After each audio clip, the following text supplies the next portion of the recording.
ate banja badde tebamanyi baani betwesiga abayina otwogerera baani betutayina kwesiga tubadde tetwawula ekyo kyo kikulu kubanga bampuuga basegona babedi bwanika Kyagulanyi teyabagambako abantu tetemubalonda era teyagenzeyo ku kyalo kuteekayo maanyi abantu bennyini bebeetereddewo amaanyi nti it's a clear message nti n'abantu baabuuse nti ono bulijjo tumwesiga naye si waaki si waffe nga tebiriimu pressure tebiriimu kunyigirizibwa tebiriimu kukola ki era temubeereeyo nodda mu kunenya omuntu yenna nti akalulu bwe kawedde mukoze eki akalulu mwakasuubira mutya akalulu mwakakola mutya gwe wali osuubidde kakolamu ki akalulu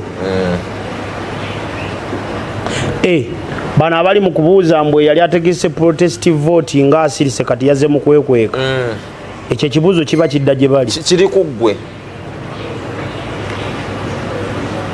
kuba Eddie nze nzijukira bulungi nnyo nga Kyagulanyi atunnyonnyola agamba nnyinza obba nga nze mbakulembedde naye sirwanirira ggwe njagala naawe okole ki weerwanirire kuba nze nkyogera buli lunaku nze saali yala era siri ki siri yala ng'olinga nze ate nze ndi bubi nnyo so kitegeeza gwe olina okulwana ennyo obeeko nawe woolabira ebintu naye ng'oli ku level etegeerekeka bano basobodde kulonda bino bifo ne batasobola kulonda pulezidenti waabwe oba ne batasobola kulonda MP oba ne batasobola kulonda MP kubanga bino ebintu tetwagala ffe ekituleeta olumu okwogera ku bimu tuba twagala tusengejje tubeeko ne kyetuvaayo nga kyakuyiga ekyokubiri BV machines zino bw'ozitunuulira enkola yaazo ebadde smart bino ebyanayiyeemu obululu ate abalonzi wano ku polling station mu register batono obululu bungi ebyo byonna bibeera eliminated naye era abo abalya mwami Museveni ne bamugamba ate ebyo ebyuma nze nabirawo nti tebigenda kukola BV machine anti kankugambe nze nabira nti tebigenda kukola wawano ebyo ebyuma tebateekawo ko musomo gusomesa balonzi ngeri gye bikola abalonzi babadde tebamanyi bye bakola bwe kiba nti isi esomesa abantu how to cast the vote ongamba otya nti ate machine egenda okusensula akalulu akali casted nti ate ogenda kuŋŋamba togiyigiriza muntu tebasomesa ekyo mukijjukire tewaliwo musomo gwonna gusomesa ku BV machines kaali katego abantu baleka nga tebategedde nti omuntu ne bamugamba kifudde neera katwebaza abaana ba Nuupu abafuddeyo okusomesa abantu BV machine engeri gyekola n'engeri process bweri okulabika nti basobodde okukwata obululu bwa biddu olunaku lw'eggulu ekyo kimu ekyokubiri obudde buno mwami Museveni musajja mugezi nnyo meeya gwe osobola okubeera meeya ng'oli wa Nuupu ekyo tekimugaana kwebaka hapaana ye yeebaka otulootwe wabula ono agenda okujja mu palamenti omuyisiza budget n'etteeka amwagala kyova olaba mu Central Region wano aba NRM bangi abawanguddeyo bameeya kati babasinga be bayina bonna ba Nuupu awo no wewali ekibuuzo ekinene mwasobodde kutya okulonda akalulu ka meeya ne mutalonda candidate wa mu presidential candidate wa mu parliamentary gundi yonna MP oba aspirant nti Kiganda Town Council ya Bisaso yena wenale mu yawangulawo Kiganda yawanguddwawo wa Nuupu wano mu municipality wetusinziira ku division z'essatu ezikola municipality mwana watu 2 zatwaliddwa ba Nuupu ate nga neemu nayo nawulidde mbuja sitori yasumagiddemu katini mbuja badde agenda wangula wali onoonyezaako omusota mu nju nga mulamu kuggwe nagwani asulamu senga gukubula obukozi osula tuli ku bunkenke tomanyi kiddako kaakati kyekyo kyekiriwo Bobi Wine musota mu nju ya mwami Museveni ate nga wagulabye nga guyingira nga tomanyi we guli kaakati yembeera mwe tuli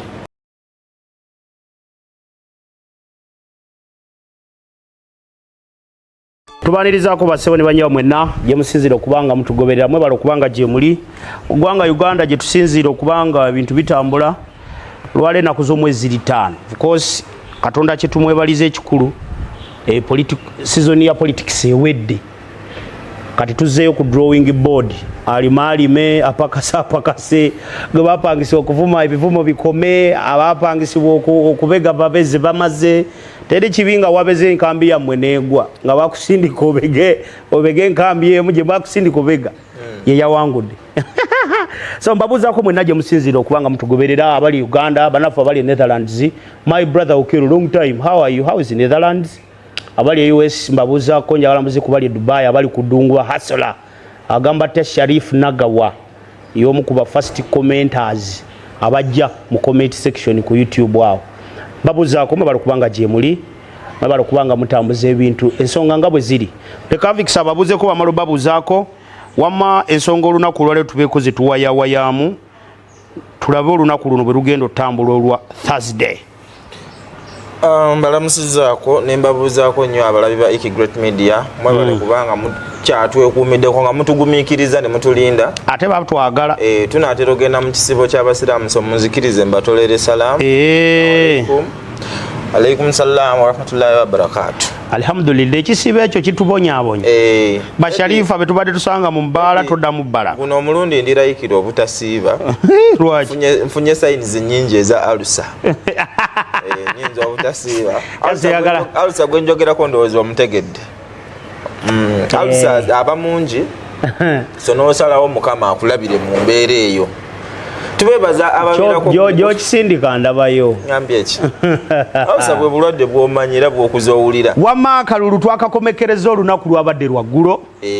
Bingi ebyabadde mu kalulu kano. Era twebaza abalonze. Anvix okuviira ddala ku presidential election ne parliamentary level paka lwe twamaliriza n'obwa loko. Tubuzaayo LC. Mugwa musanvu. Oba zinaalondebwa oba jjajja anaasiima tuyitewo buyisi kiveera eyiye gyali. Kuba kati ye fountain of honor yakutta omuggo gw'eggwanga. So obululu bwawedde naye mukuggwa bingi ebyabaddewo bye tutagenda kukeera ku makya tugambe nti kale ekyo kyabadde kya yesterday nedda nga tugenda binoti nga tubiteekeko n'ennaku z'omwezi nti kyo kyabadde kya date bweti. Omaye kya yesterday kyerabirwa otuuka wiiki ejja nga tojjukira nti when was that naye kya date ojjukira nti it was 15 tekyerabirwa noganga 16 isasi yakita ku mugongo. Abanyankole bagambira nti owakigambire naza kukyehakana awo tuuka n'okyerabira nogaa nti yayogera ki so nti akyogedde yakyerabira. Akalulu kabadde akeggulu kasinze ku ka president bw'otunuulira ku cases ezaala happenings mu bitundu ebyenjawulo tuyinza kwerabira ku butokolayo Sembabule wabadde incident y'amasasi gembadde naaludde okulaba nga kalulu. Sirikale najja n'emuggo ataakuba abali ku boxing nga waliwo abantu bana okuba baaki babadde babba kalulu babadde bataasa kalulu. Eddie ng'ogenda byogera omukulembeze waaliwo. Omukulembeze wange ali mu kukola ku byasinga okukola. Abuze kuteeka gavumenti eno ku nninga. Kyagulanyi gwe mulimu gwe. Kuteeka gavumenti ku nninga. Ne mukubula kabadi kagiteeka ku nninga. Nnyo. Leka sanamulayo ku bitala kulawuda about the boys. Wali ononyezaako omusota mu nju. Nga mulamu. Kuggwe nagwani asulamu senga gukubula. Obukozi osula tuli ku bunkenke tosulamu tomanyi kiddako. Kaakati kyekyo kyekiriwo. Bobi Wine musota mu nju ya mwami Museveni. Ate nga wagulabye nga guyingira nga tomanyi we guli. Kaakati yembeera mwe tuli. Naye Eddie nzikiriza nziremu okwebaza abantu bonna abeetabye mu kalulu ka 2026 tekabadde kangu nnyo. Ffe abataliwo mu 81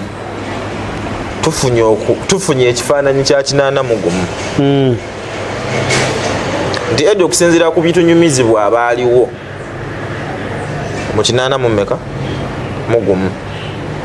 akalulu ffe okusinziira ku history kafaananidde ebyatukola kafaananidde ddala bye baatunyumizanga bye twawuliranga mu mbu. Ekyenjawulo nti abantu bali civilized baagala nnyo okumuvinga forward bagende n'ensi nga bwebekoze ki bwebetambula yensonga lwaki tofunye chances ziraba byaliwo era mu 81 okusingawo. That's why ntolabe nti abantu bakkiriza nti kati kangende ngule kasooli omuntu ennusu 10 bakkiriza nti omuntu asazeewo kanzireyo ku street ngule omunwe gwa kasooli ennusu 10. omuntu nakkiriza nti kaŋŋende ngula ekikopo ky'amata nusu lutya 10 nti oba kaŋŋende naabe sabbuuni wa 9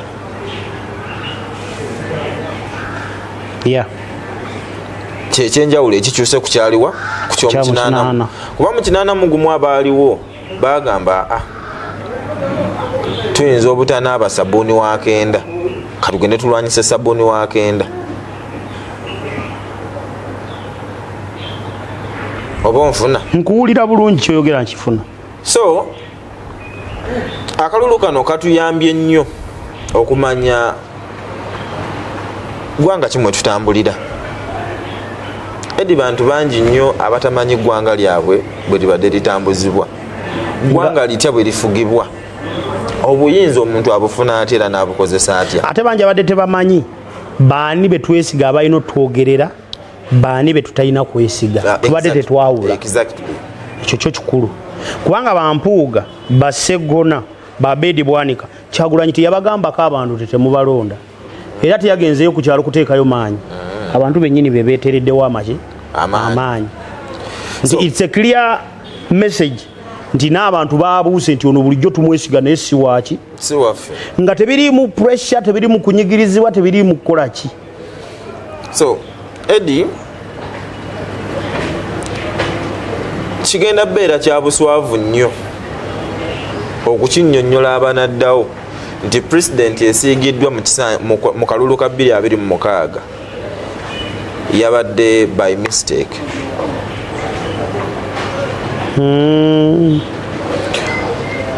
Mu bulamu bwe tubeeramu buli kintu ekyapeninga it's a president esiigibwa. Olunaku lw'osooka okuba mukyala we waka ng'omwana wo waali talimanya nti gwe gusoose, yalimanya obeera okuba, agamba w'omukubidde nga wendi taata obukuba kati ate bwe sibaawo kyokola maama oba nfuna. Kati awo kyekyo Uganda kyetulaze mu kalulu kano, era temubeereeyo nodda mu kunenya omuntu yenna nti akalulu bwe kawedde mukoze eki, akalulu mwakasuubira mutya, akalulu mwakakola mutya, gwe wali osuubidde kakolamu ki akalulu. Bano abali mu kubuuza mbwe yali ategese protestive vote nga asirise kati yazze mu kwekweka, ekyo ekibuuzo kiba kidda gye bali, kiri ku ggwe. Kuba Eddie, nze nzijukira bulungi nnyo nga Kyagulanyi atunnyonnyola agamba nnyinza obba nga nze mbakulembedde naye sirwanirira ggwe, njagala naawe okole ki? Weerwanirire. Kuba nze nkyogera buli lunaku, nze saali yala era siri ki? Siri yala. Ng'olinga nze ate nze ndi bubi nnyo, so kitegeeza gwe olina okulwana ennyo obeeko nawe woolabira ebintu naye ng'oli ku level etegeerekeka nti Mukama nsonyiwe. Waliwo bakadaama abayinza okuba nga boogerera bubi Kyagulanyi, naye mu kuboogerera obubi nga bo ng'abantu abo be bali abubi ate okusinga ku Kyagulanyi. Eddie, in the first place oyinza okutunuulira lwaki omuntu takolera mu nsi ye, okay? Naye si kyekibi kuba abantu bangi nnyo tebakolera mu nsi zaabwe olw'ensonga ez'enjawulo. Naye tutunuulira circumstances ezikuviirako gwe obutakolera mu ki mu nsi yo. Bw'obanga capital wa miliyoni 6 osobola omukozesa n'ofuna omulimu ogukuwa miliyoni 2 mu nsi etali yiyo, ky'olina okutunuulira nti Eddie omuntu akwata miliyoni mmeka? 6 n'aziteeka mu passport, visa, ku kampani emutwala biki n'agenda ebweru ng'omulimu gwagenza okukola gumuwakamu 6. Bwe guba gumuwakamu 6 omwezi, omuntu oyo bw'akwata miliyoni 6 n'aziteeka mu botiiki, amazima amatuufu bw'abanga Mukama amuyambye bw'ajjamu emitwalo 4 of profit, bw'ajjamu emitwalo 4 abamuki abamukozi nnyo. So kitegeeza mbu embeera ya wano yo baagiteekera ddala ku kisenge nti omuntu agenda ofuna miliyoni emu n'ekitundu alina obbanga omwezi alina obbanga akozesa miliyoni 10 okusurvivinga nti emiliyoni 10 nga ze zirina okuleetera miliyoni emu n'ekitundu ki omwezi. Bantu bameka basobola okwafoodinga miliyoni 10 alyoka afuna akamu ekitundu omwezi? Batono. Okitegedde? Anvix, nina ekibuuzo. Kano akalulu ke tuvuddemu waliwo bannayuganda abamu abafunye okutegeera okwebuziba ne bamanya nti tubadde tetuwulira kino ne kati kino kiri bwekiti.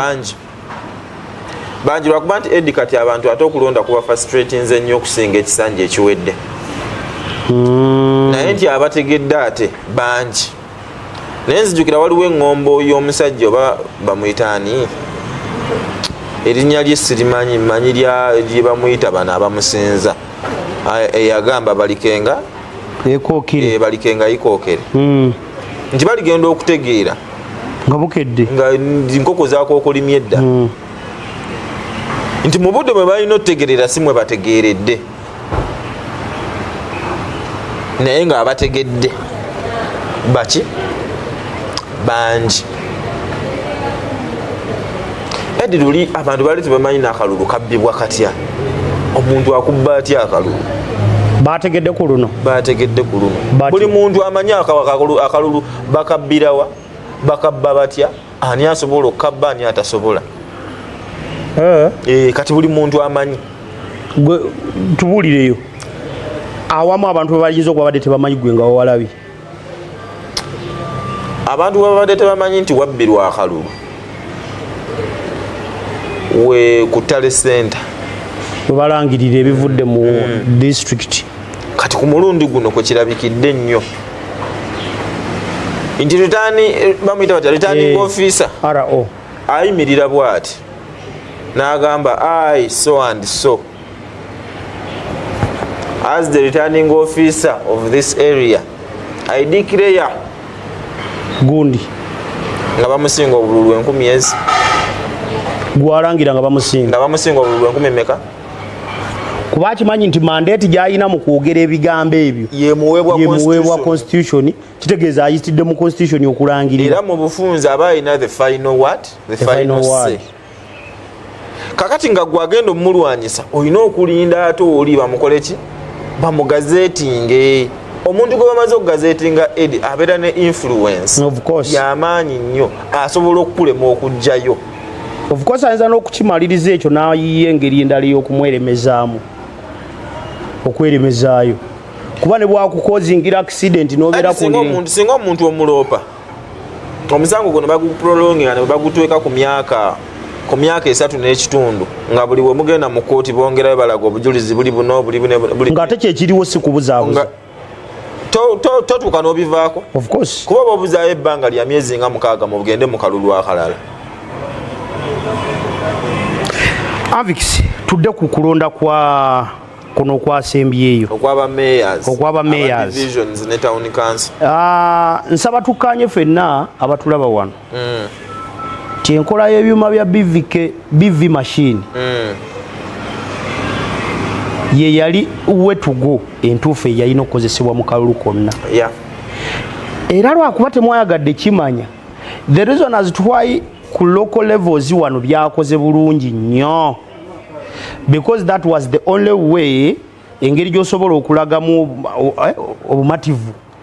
Kino ekintu bakikoze bakigenderedde nti oyinza okunyooma ka mayorship seat nobba omwana neyekalakasa nakukozinga country yonna okwekalakasa.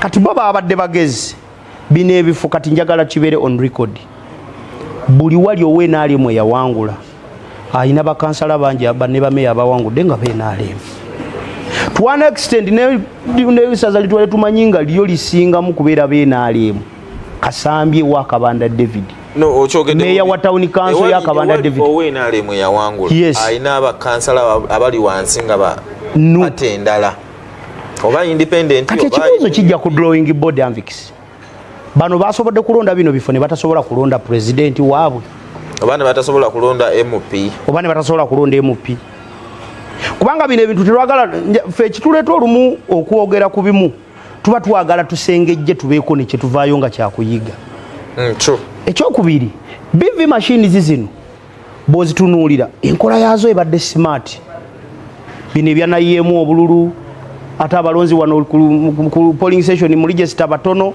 obululu bungi ebyo byonna bibeera eliminated naye era abo abalya mwami Museveni ne bamugamba ate ebyo byuma nze nabirawo nti tebigenda kukola BV machine anti kankugambe nze nabira nti tebigenda kukola wawano ebyo ebyuma tebateekawo ko musomo gusomesa balonzi ngeri gye bikola abalonzi babadde tebamanyi bye bakola bwe kiba nti isi esomesa abantu how to cast the vote ongamba otya nti ate machine egenda okusensula akalulu akali casted nti ate ogenda kuŋŋamba togiyigiriza muntu tebasomesa ekyo mukijjukire tewaliwo musomo gwonna gusomesa ku BV machines kaali katego abantu baleka nga tebategedde nti omuntu ne bamugamba kifudde neera katwebaza abaana ba Nuupu abafuddeyo osomesa abantu BV machine engeri gyekola n'engeri process bweri okulabika nti basobodde okwatubula obwabbiddwa olunaku lw'eggulu ekyo kimu ekyokubiri obudde buno mwami Museveni musajja mugezi nnyo meeya gwe osobola okubeera meeya ng'oli wa Nuupu ekyo tekimugaana kwebaka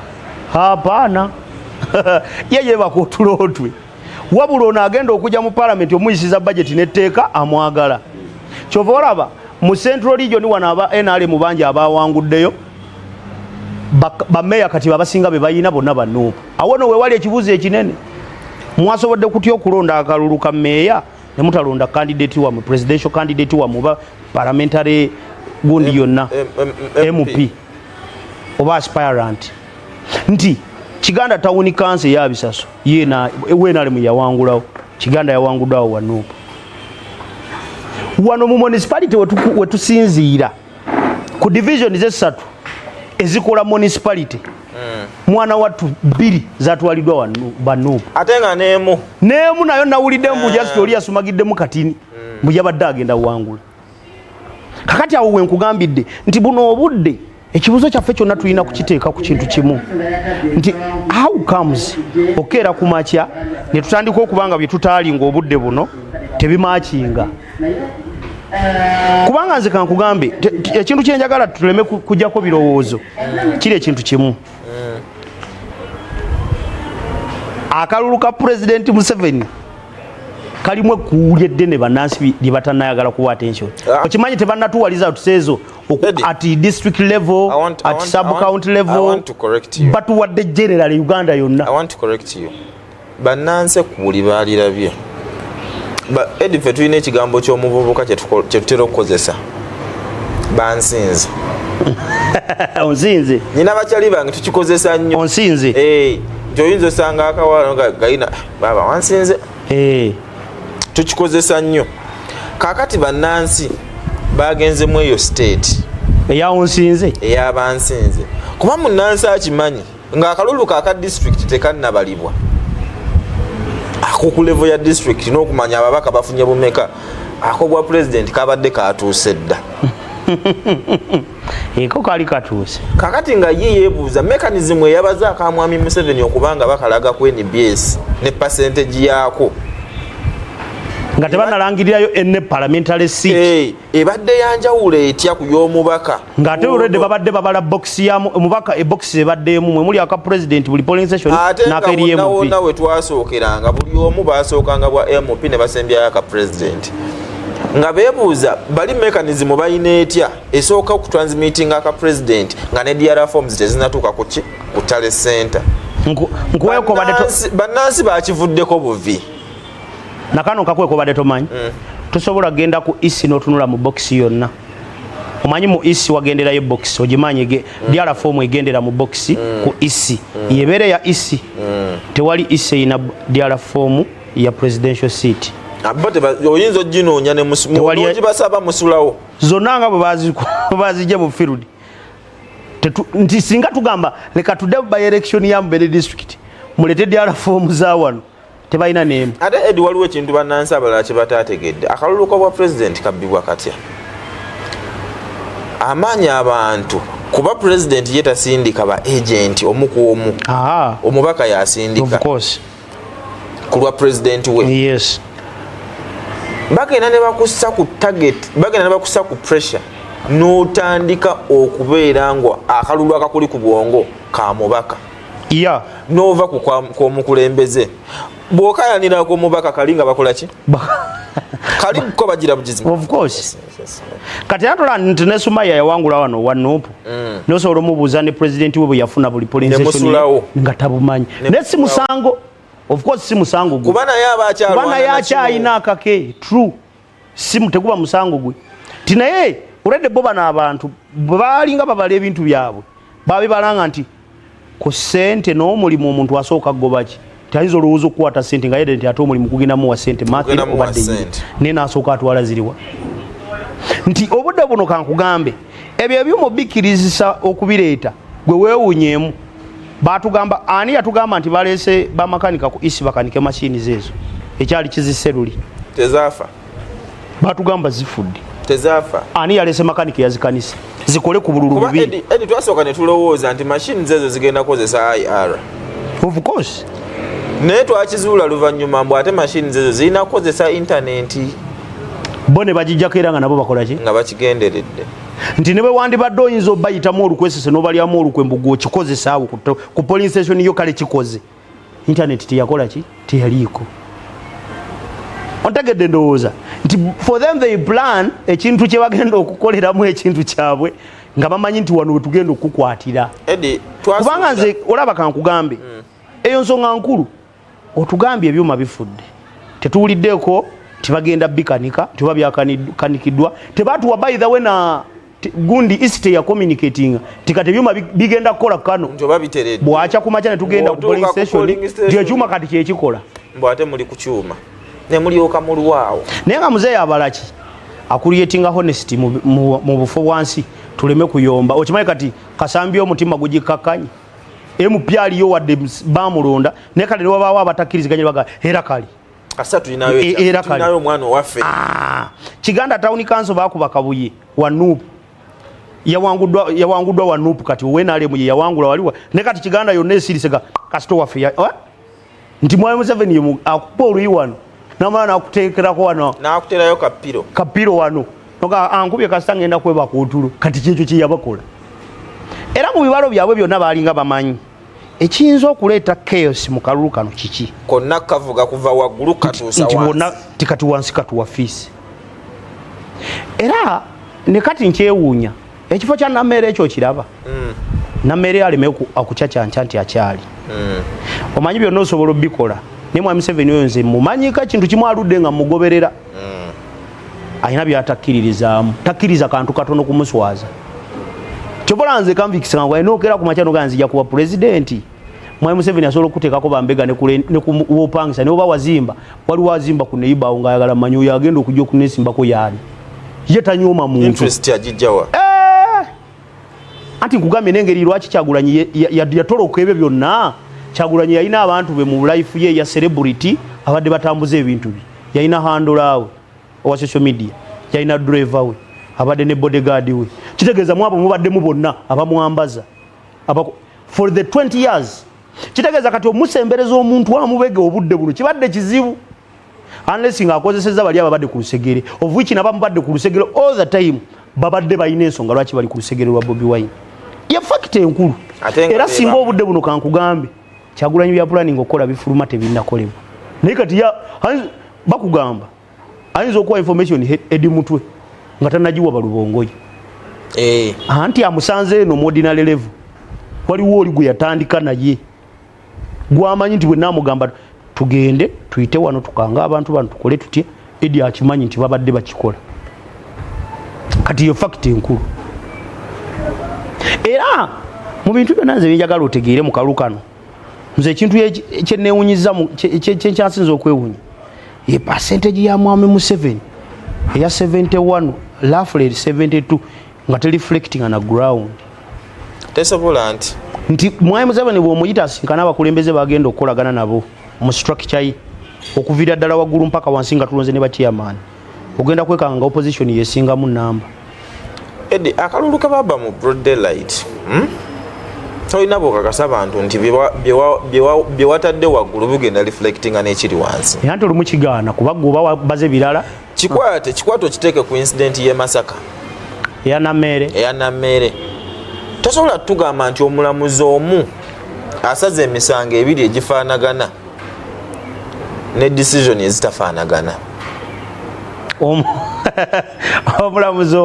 omulamuzi omu asaze decisions bbiri ezitafaanagana mu misango egifaanagana kankikuwe bwe nti ne muleeta omukinjaaji n'abakakasa mbwe nti ogisala obulungi mugina gisalako buki bulago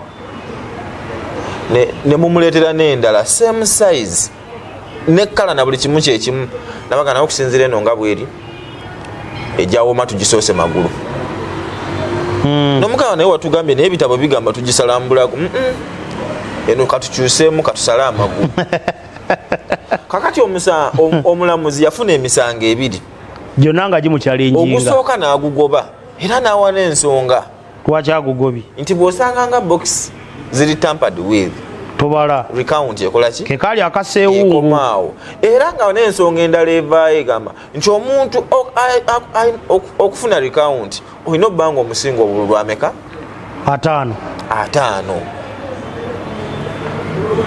tukkiriza nigawaayi akabaze bulungi mulamuzi bannaye era akoze ekyamazima kyetagisiza mu mbeera eyo netuddayo netufuna omusango gwe gumu ogwa Nammeere n'atukakasa nti omulamuzi bwe yayimiridde n'atulaga nti nawankubadde tusanzeewo bokisi eziri tempered with recount egenda kolaki egenda sigala estandinga era nga bokisi eziri tempered with zenkanankana n'omuwaabi ze yawaaba zatakkiriza byavaamu oba tutegeerekese abatulaba boka tebakitegeera nti omuwaabi bw'aloopa bokisi 11 nti zaalina obuzibu obululu bwazo teyabutegeera ne baddayo kola recount ng'era amazima ddala ebokisi ezirina ebizibu ziri 11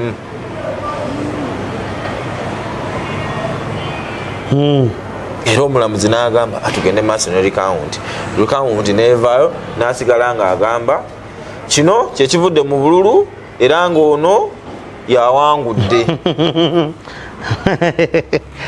recount yagiwangudde naye nze kale kyeneewuunya nange nti etteeka liri clear ligamba nti kasita osangako siiru osoma biri munda nti lwaki nti mu kooti gy'ogenze bw'oba weemulugunya ku bubbi kituufu buyinza okuba obubbi bwakoleddwa ebokisi neekolaki neesibibwa eyo narativu y'okukyusa siiru oba kukolaki ate eyo nayo ndala kati omulamuzi tasobola talina ngeri gyagiverifyingamu agina ogiverifyinga kuba siiru eyo ebeera recorded anti kati obudde buno basobola n'ogifulumya era ng'eri recorded kubanga era kituufu osobola otrackinga nga yeemu nefuluma nti yakola siiru tetumanyi yakola mmeka naye ekikulu kiba kimu leka bokisi zibe nsaanikire ekyazikutudde kiki zaze zirwana bwe zatuuka wano waliwo yazisumulula olwedde zatuuka ziterekerwa ontegedde sentiment yange eyo so nti fairness yonna weebadde yinotandikira wonna ku bokisi eyo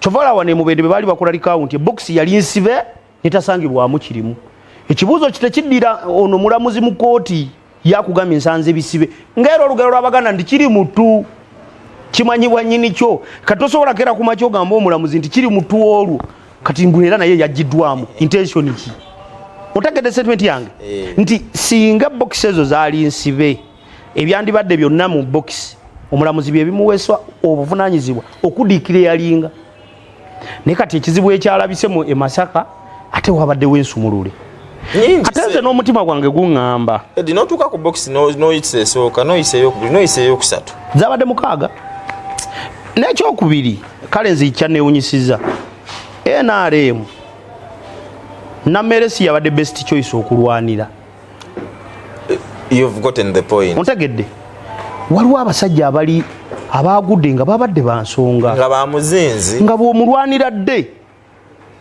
kale kati singa wakiri ogambako nti yabadde eri mu kulwanira Ssempijja bamulanga ki minisita eyaliko naye oli mukulwanira omuntu ensi gwetagenda nakugamba nti omuntu ono tumusubiddwa lwakino.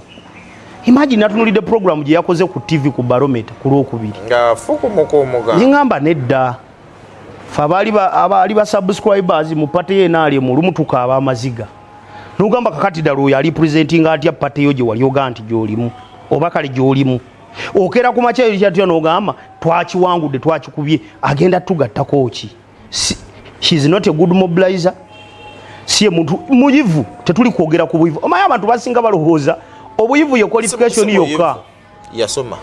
Muyivu kale yasoma. Omuyivu abeera yayiga. Kati ye yasoma. Ye yasoma. Very good. Nti singa omukyalo ono abadde muntu kati nkaka nkwe ekyokulabirako nze mbadde mpagira Judith n'abakooba. Regardless of pate biki oba biki n'abakooba yali akoledde Mityana eyo. Era Judith n'abakooba okuddayo mu parliament nze nabadde nkimanya 100% adeservinga. Ate kasita baafuna ebizibu bya kaadi zaabwe mu Joyce baagala ne bana nono oli n'agaana okukkiriza ekyono then nze ng'omu nagamba kati n'abakooba bamuwadde omukisa. Naye gwe njagala ombuli bameka baagenda ne bagwa ne badda ne bawangula era n'abakooba ya succeed. Mityana yagikolera ki? N'abakooba alina ebintu bina byabadde yakola Mityana nafuna omukisa nze nembimanya. Ekisooka abadde muntu w'abantu abaliroko ekyo kikulu. No leka nkugambe nakugamba nga taata tonnaba kumunenya. How do you table that on a plate? Nga tonnanenya taata ndi tannatutwala ku ssomero. Waliwo ekikulu kye tulina omugamba abaana abajjanjabye n'abalunyambaza kati kyogenda ku ssomero tetuleme kitwalanga ekikulu kuba ayinza oba takisobodde ebibiri abikoze. Ekyokubeera nga muntu w'abantu ku gurawundi n'abakooba alina ebibiina by'abakyala byabadde ateekamu akasente Mityana awo. Hiyo fakita nkulu togitwala nga yakuzanya. Ekyokubiri n'abakooba nga n'abakooba wabeeredde minisita ensonga nyingi zalwanyekawo mu Mityana zemmanyi about land wrangles and whatever ni evacuations zibadde baagala okukola nga zonna alwana. N'abakooba we yabeerera minisita wa ICT ndowooza ye yakakola ku ekyo ekifo n'asawundinga ng'akoze omulimu gwe nga teguliimu mbeera ya kugamba nti gavumenti emuwadde orders. Lastly n'abakooba bwe yawangulwa teyakitinga arrogantly yakkiriza nti awanguddwa n'awo omukisani Joyce baagala teyamukubako teyamubeererako against n'amuleka n'aserving ekisanja kye till time we yatuuse yamulopa mu kooti yagenda ne bagusala n'akivaamu. Tuyinza okwamulugunya ekisinomo.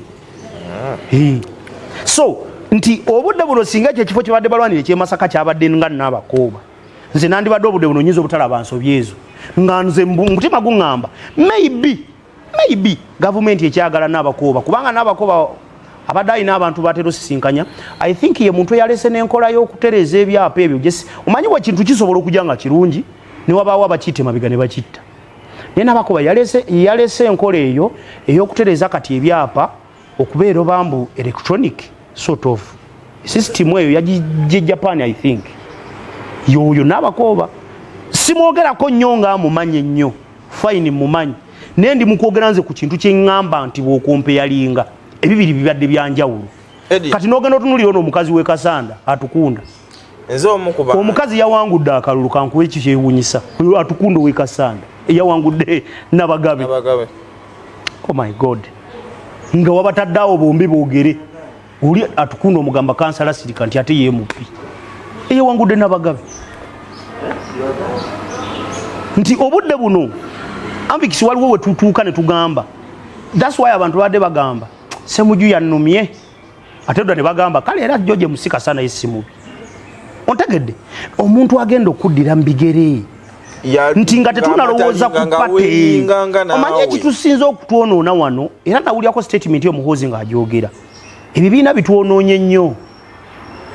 Oyagala kuŋŋamba nti ku Jozana ne Kawunga Jozana yabadde adeserving okulembera East Division atasobola nakola statement 5 mu Lungereza bwe tufuna investor azze tuwa bitaala agenda muwerukaminga ati agenda munyonyola ati ajja mugamba let me call my supervisor nze nkugambye okimanyi nze njogera ne mu kamera ayiwa gwe mbadde nkolera weenaaliem nze so sikyegaana naye nze njagala nnyo we tuba tugambya nti ebyepate bwe tubiteeka wali oyanirizibwa otya mu bantu gwe mbuulira ngokera tya ku macha n'okwata omuntu gwe tubadde tumanyi nti sente ze yazijja mu bufere simanya mazike omukuto omuwadde South Division obufere yabuvaako yakugamba yawandika ko resignation letter mu bufere sentiment yango oboji tegedde tinga tetunalowooza ku bya pate yaffe y'NRM pate yaffe ya Nuupu abaddewo abadde atya ajja asobola okusavinga interests zaffe ze tubadde twetaaga mu kitundu kyenkugambye nti obudde buno akuke Masaka we nagambidde ate no munayenze kyobola nabagamba nze ebintu ebimu sibinenyeza Museveni ekyo tekyabadde kya Museveni omanyi twafuna abantu wano abeeyita ba so called the abanene akwata ekisimu nakifeeki nga president antumye kino kuba kimanyi wona ayitira okufuna muzeeyi agambe nti yoba nedda nga kino kiwedde bwe baali babba akalulu kaabwe wekola south waliwo omwe yalimba abantu mbu ono yowadde nale mu ddala tolaba ne ku kapande kuliko Piero yu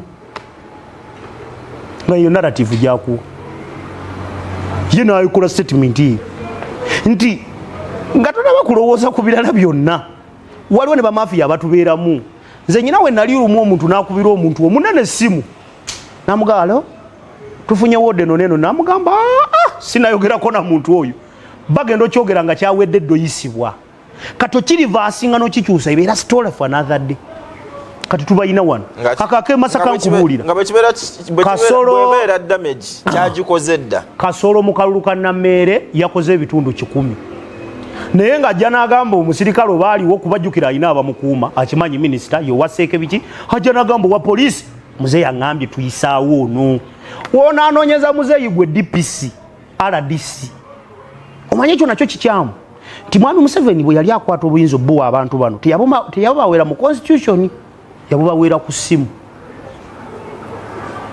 osanga yalinga agamba omwana mujeyo embuzi zange anti tetulina mu constitution ya RDC wajjira tetumuyinaamu constitutionally taina wajira kati kitegeeza atala design afuna oba kati yakyali ko babalanda oba yani ani ono mukyala kati abalonda mama bangambye president agambye kino kituufu kati ate naye nga alina kubuuza muzeeyi batugambye wano tukole kino kituufu that's why you say mirimu egimu kibeera sabotage wansi nga president akimanyi agenda nogira naye nga bamali muzeeyi agenda okumanya kati kankugamba amazima anti nze nfunye omukisa nkugambye nze siri muntu abeerawo nti njogera bwogezi with bias nfunye omukisa nemmanya muzeeyi ebintu bitono byakera ku makya naawa oda ye ekyo kikolebwe nosanga DPC nga omunyigidde nti muzeeyi yamuwadde oda nga yagimuwadde mafiya abaana babeerawo wakati awo nga badiira hakuba essimu nakubira DPC namugamba yenze gundi nti yesebo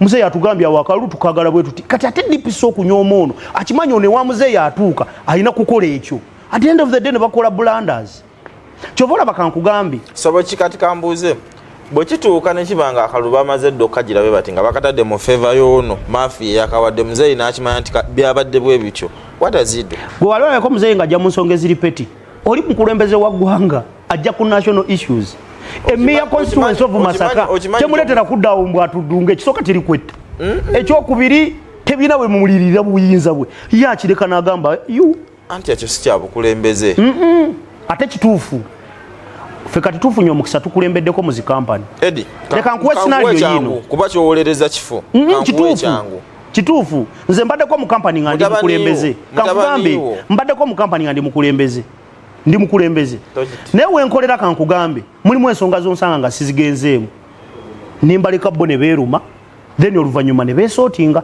nenzija ne mbagamba nti aha ki ekyabaddewo kali kubanga bw'obuyingiramu bugenda kukulaga nga alinga omuntu atasobola kumanaginga abantu abo kangenda kubuuza ekyangu olina mutabani wo ne muwalaawo mutabani wo muto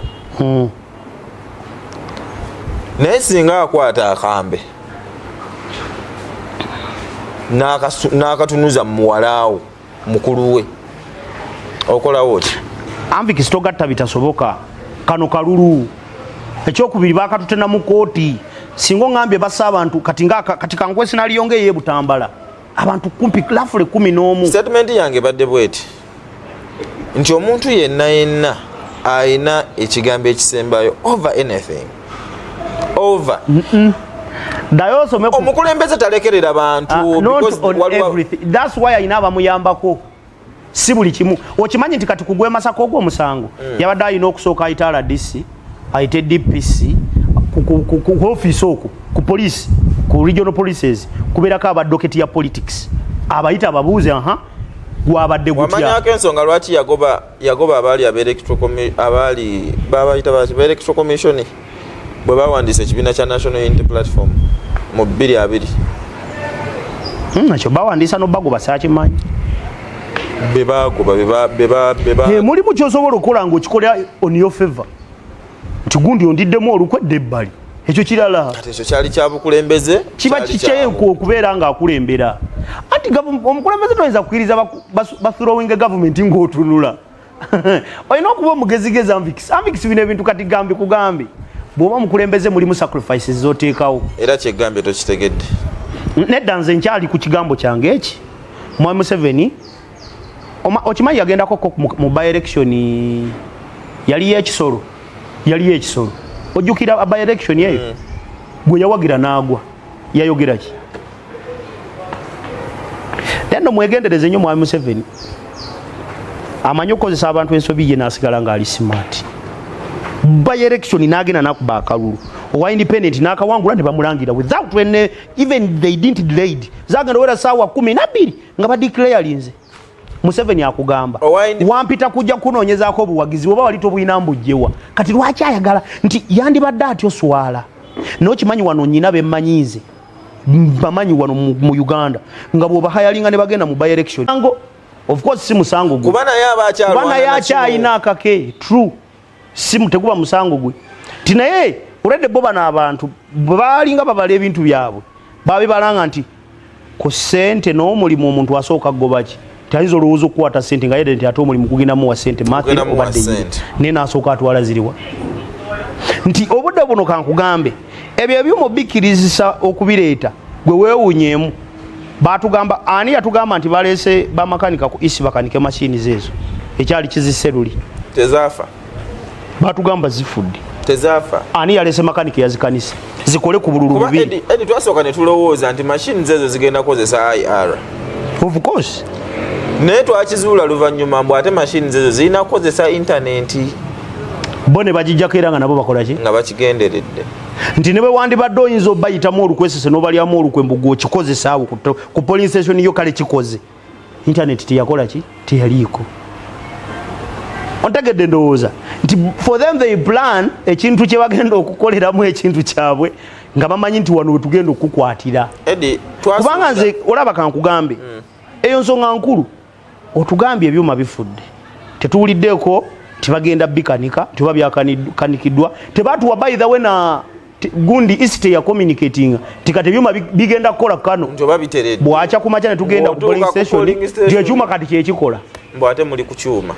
ne muli okamulwao nenga muzeya abalaki akuriyetinga honesty mu bufo bwansi tuleme kuyomba okimaye kati kasambyo omutima gugikakanyi MPR yo wadde bamulonda ne kale wabawa abatakiriziganye baga era kali asa tulinayo mwana waffe Kiganda Town Council bakuba kabuye wa Nuupu yawangudwa wa Nuupu kati wena ale mu yawangula waliwa ne kati Kiganda yonna esirisega kasito waffe nti Mwai Museveni yemu akupa oluyiwano namala nakuteekerako wano nakuterayo kapiro wano noga ankubye kasita ngenda kweba ku otulo kati kyekyo kiyabakola era mu bibalo byabwe byonna balinga bamanyi ekiyinza okuleeta chaos mu kalulu kano kiki konna kavuga kuva waggulu katuusa wansi bonna tikati wansi katu wafiisi era ne kati nkyewuunya ekifo kya Nammere ekyo kiraba Nammere aleme akucacyanca nti akyali omanyi byonna osobola obikola naye Mwai Museveni oyo nze mumanyika kintu kimu aludde nga mugoberera alina byatakkiririzaamu takkiriza kantu katono kumuswaza kyobola nze kanvikisa nga enokera ku makyano ganzija kuba pulezidenti Mwai Museveni asobola okuteekako bambega ne kuwopangisa ne oba wazimba waliwo azimba ku neighbor nga ayagala manyi oyo agenda okujja okunesimbako yaali ye tanyooma muntu interest agijjawa anti nkugambye n'engeri lwaki Kyagulanyi yatoloka ebyo byonna Kyagulanyi yalina abantu be mu life ye ya celebrity abadde batambuza ebintu bye yalina handler we owa social media yalina driver we abadde ne bodyguard we kitegeeza mu abo mubadde mu bonna abamwambaza for the 20 years kitegeeza kati omusembereza omuntu amubege obudde buno kibadde kizibu unless nga akozeseza bali ababadde ku lusegere of which nabamu badde ku lusegere all the time babadde balina ensonga lwaki bali ku lusegere lwa Bobi Wine ye fact enkulu era singa obudde buno kankugambe Kyagulanyi bya planning okola bifuluma tebinnakolebwa naye kati bakugamba ayinza okuwa information edi mutwe nga tanagiwa balubongoyo anti amusanze eno ordinary level waliwo oli gwe yatandika naye gwamanyi nti bwe namugamba tugende tuyite wano tukanga abantu bano tukole tutye edi akimanyi nti babadde bakikola kati yo fact enkulu era mu bintu byonna nze njagala otegeere mu kalukano nze ekintu kyenewunyiza kyenkyasinza okwewunya ye percentage ya Mwami Museveni eya 71 roughly 72 nga tereflecting on a ground tesobola nti Mwami Museveni bw'omuyita asinkana abakulembeze bagenda okukolagana nabo mu structure ye okuvira ddala waggulu mpaka wansi nga tulonze ne chairman ogenda kwekanga opposition yesingamu namba Eddie akalulu kababa mu broad daylight toyina bwokakasa abantu nti bye watadde waggulu bugenda reflecting n'ekiri wansi era nti olumu kigaana kuba gwoba baze birala kikwate okiteeke ku incident y'e Masaka eya Nammere tosobola tugamba nti omulamuzi omu asaze emisango ebiri egifaanagana ne decision ezitafaanagana omulamuzi omu asaze decisions bbiri ezitafaanagana mu misango egifaanagana kankikuwe bwe nti ne muleeta omukinjaji n'abakakasa mbwe ento gisala obulungi munyina gisalako buki bulago ne mumuleetera n'endala same size ne kala na buli kimu kyekimu nabaga nawe okusinzira eno nga bweri ejawoma tugisoose magulu n'omukama naye watugambye naye ebitabo bigamba tugisala mu bulago eno katukyuseemu katusale amagulu kakati omulamuzi yafuna emisango ebiri gyonna nga gimukyalenjinga ogusooka n'agugoba era n'awa n'ensonga lwaki agugobye nti bw'osanga nga box ziri tampered with tobala recount ekola ki kekali akaseewuukomaawo era nga n'ensonga endala evaayo egamba nti omuntu okufuna recount olina obbanga omusinga obululu ameka 5 tukkiriza nigawa akabaze bulungi mulamuzi bannaye era akoze ekyamazima kyetagisiza mu mbeera eyo netuddayo netufuna omusango gwe gumu ogwa Nammere n'atukakasa nti omulamuzi bwe yayimiridde n'atulaga nti nawankubadde tusanzewo box eziri tempered with recount egenda kukola ki egenda sigala estandinga era nga box eziri tempered with zenkanankana n'omuwaabi ze yawaaba zatakkiriza byavaamu oba tutegeerekese abatulaba boka tebakitegeera nti omuwaabi bw'aloopa box 11 nti zaalina obuzibu obululu bwazo teyabutegeera ne baddayo kola recount ng'era amazima ddala ebox ezirina ebizibu ziri 11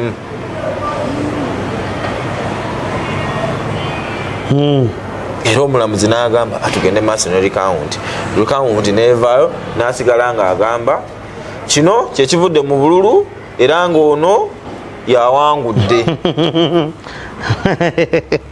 recount yagiwangudde naye nze kale kyeneewuunya nange nti etteeka liri clear ligamba nti kasita osangako siiru osoma biri munda nti lwaki nti mu kooti gy'ogenze bw'oba weemulugunya ku bubbi kituufu buyinza okuba obubbi bwakoleddwa ebokisi neekola ki neesibibwa eyo narrativu y'okukyusa siiru oba kukola ki ate eyo nayo ndala kati omulamuzi tasobola talina ngeri gyagiverifyingamu alina ogiverifyinga kuba siiru eyo ebeera recorded anti kati obudde buno basobola n'ogifulumya era ng'eri recorded kubanga era kituufu osobola otrackinga nga yeemu nefuluma nti eyakola siiru tetumanyi yakola mmeka naye ekikulu kiba kimu leka bokisi zibe ensaanikire ekyazikutudde kiki zaze zirwana bwe zatuuka wano waliwo yazisumulula olede zatuuka ziterekerwa ontegede statement yange eyo so nti fairness yonna webadde ino tandikira wonna ku box eyo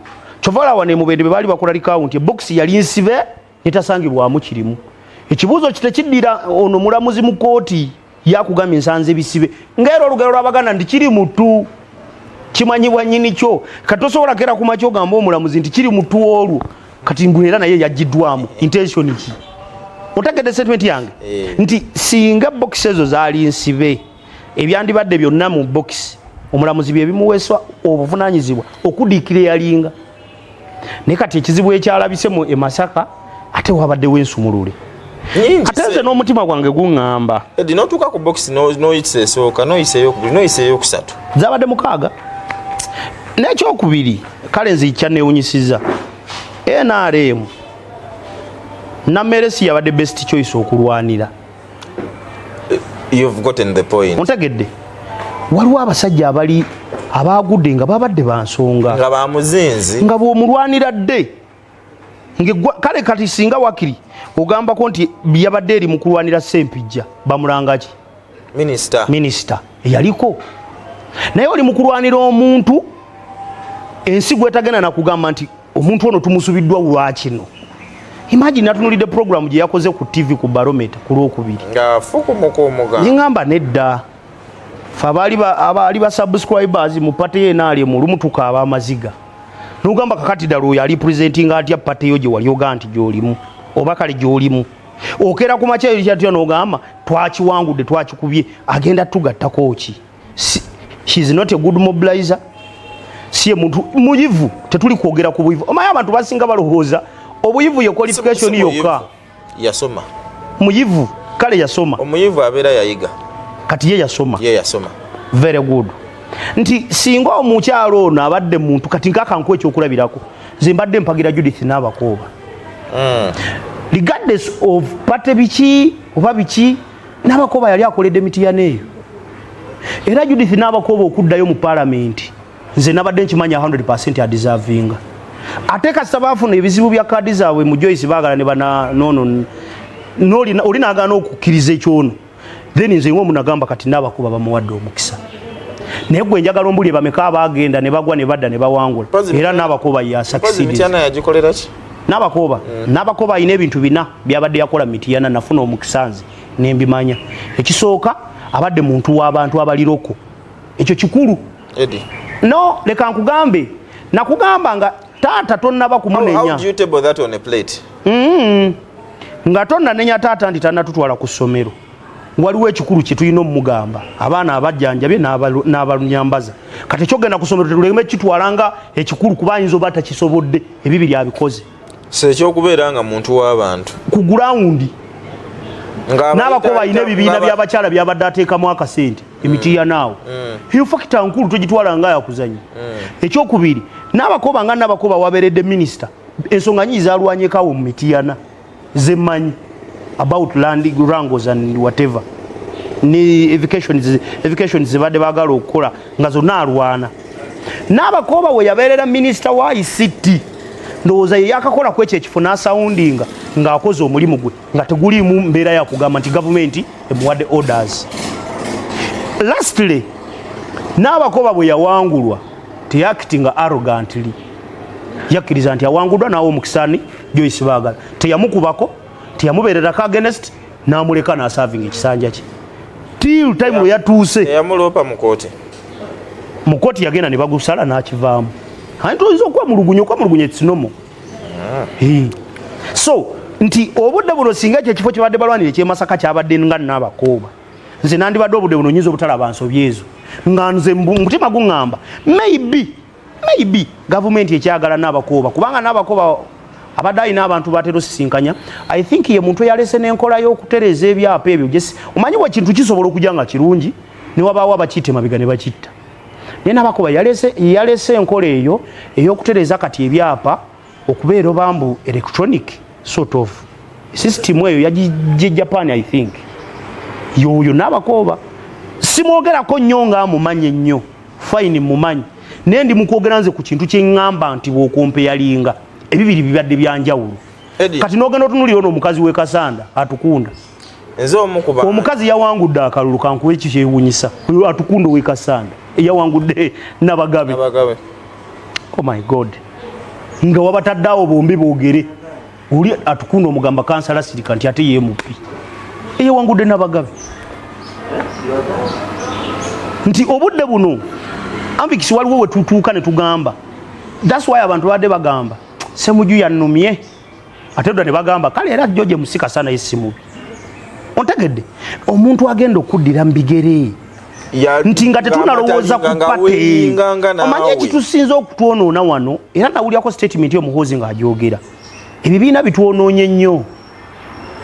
Oyagala kuŋŋamba nti ku Jozana ne Kawunga Jozana yabadde deserving okulembera East Division atasobola nakola statement 5 mu Lungereza bwe tufuna investor azze tuwa bitaala agenda muwerukaminga ati agenda munyonyola ati ajja mugamba let me call my supervisor. Nze nkugambye okimanyi nze njogera ne mu kamera ayiwa gwe mbadde nkolera weenaalye nze so sikyegaana naye nze njagala nnyo we tuba tugambya nti ebyepate we tubiteeka wali oyanirizibwa otya mu bantu gwe mbuulira ng'okeera otya ku makya n'okwata omuntu gwe tubadde tumanyi nti ssente ze yazijja mu bufere simanya mazike omukutu omuwadde South Division obufere yabuvaako yakugamba yawandiikako resignation leeta mu bufere.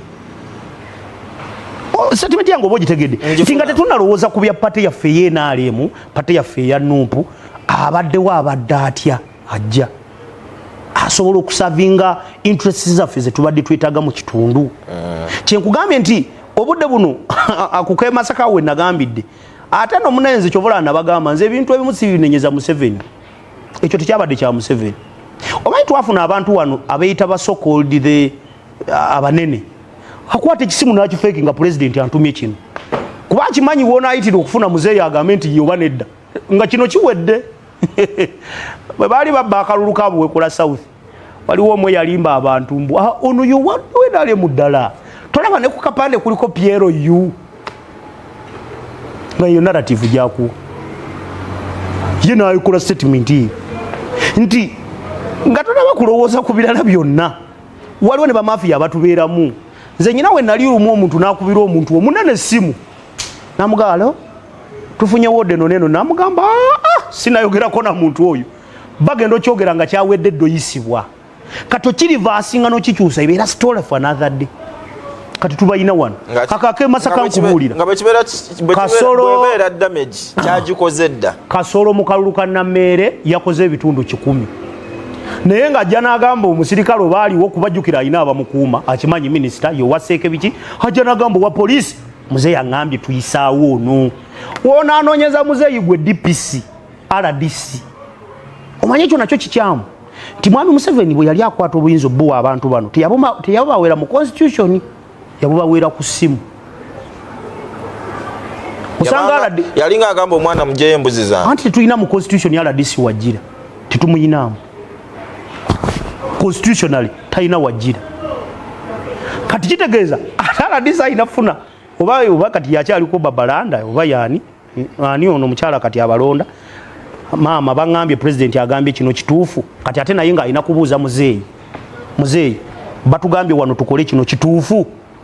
That's why you say emirimu egimu gibeera sabotage di wansi nga president akimanyi agenda nogira naye nga bamaliza muzeeyi agenda okumanya kati kankugamba amazima anti nze nfunye omukisa nkugambye nze siri muntu abeerawo nti njogera bwogezi with bias nfunye omukisa nemmanya muzeeyi ebintu bitono byakeera ku makya n'awa order ye ekyo kikolebwe nosanga DPC nga omunyigidde nti muzeeyi yamuwadde order ngaeyagimuwadde mafiya abaana babeerawo wakati awo nga badiira hakuba essimu nakubira DPC namugamba yenze gundi nti yesebo muzeeyi atugambye awo akalulu tukagala bwe tuti kati ate DPC okunyooma ono akimanyi one wa muzeeyi atuuka alina kukola ekyo at the end of the day ne bakola blunders kyovola bakankugambye sabo kikati kambuuze bwe kituuka ne kibanga akalulu bamaze dda okukagirabe bati nga bakatadde mu favor y'ono mafiya yakawadde muzeeyi n'akimanya nti byabadde bwe bityo what does he do gwe wali olayeko muzeeyi ng'ajja mu nsonga eziripeti oli mukulembeze wa ggwanga ajja ku national issues emmeya constituency of Masaka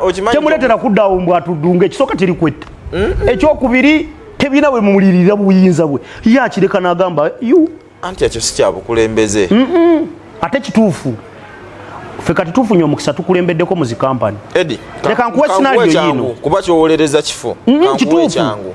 Kituufu. Nze mbaddeko mu kampani nga ndi mukulembeze. Kankugambe mbaddeko mu kampani nga ndi mukulembeze. Ndi mukulembeze. Naye wenkolera kankugambe mulimu ensonga zonsanga nga sizigenzeemu. Nimbaleka bo ne beeruma. Then oluvannyuma ne beesootinga nenzija ne mbagamba nti aha ki ekyabaddewo. Kali. Kati kanku. Kubanga bw'obuyingiramu bugenda kukulaga nga alinga omuntu atasobola kumanaginga abantu abo. Kangenda kubuuza ekyangu. Olina mutabani wo ne muwalaawo. Mutabani wo muto. Naye singa akwata akambe n'akatunuza muwalaawo mukulu we okolawo ki? Anvi kisitogatta bitasoboka. Kano kalulu. Ekyokubiri bakatutena mu kooti. Singo ngambye basa abantu kati Kankuwe sinaliyonge ye Butambala. Abantu kumpi lafule 11. Statement yange badde bweti. Nti omuntu yenna ayina ekigambo ekisembayo over anything. Over. Dayoso meku. Omukulembeze talekerera abantu because on everything. That's why ayina abamuyambako. Si buli kimu. Okimanyi nti kati kugwe Masaka ogwo omusango. Yabadde ayina okusooka ayita RDC, ayite DPC, ku office okwo, ku police, ku regional polices, kubeerako abadoketi ya politics. Abayita ababuuze gwabadde gutya. Wamanyako ensonga lwaki yagoba abaali electoral commission bwe bawandiisa ekibiina kya National Unity Platform mu 2020. Nakyo bawandiisa n'obagoba saakimanyi. Mulimu kyosobola okukola ng'okikolera on your favor. Nti gundi ondiddemu olukwedde ebbali. Ekyo kirala. Kati ekyo kyali kya bukulembeze. Kiba kikyeku okubeera ng'akulembera. Anti omukulembeze toyinza kukkiriza bathrowing government ng'otunula. Olina okuba omugezigezi Anvix bino ebintu kati gambi kugambi. Bw'oba mukulembeze mulimu sacrifices z'oteekawo. Era kyegambye tokitegedde. Nedda nze nkyali ku kigambo kyange eki. Mwami Museveni okimanyi yagendako mu by-election yali ekisolo. Ojjukira by-election eyo gwe yawagira n'agwa yayogera ki?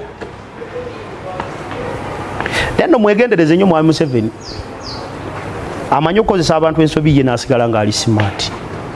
By-election n'agenda n'akuba akalulu owa independent n'akawangula ne bamulangira without when even they didn't delayed zagenda wera saawa 12 nga badeclarinze. Museveni akugamba wampita kujja kunoonyezaako obuwagizi oba wali tobuyina mbujjewa kati lwaki ayagala nti yandibadde atyo swala n'okimanyi wano nnyina bemmanyiize bamanyi wano mu Uganda nga bw'obahayalinga ne bagenda mu by-election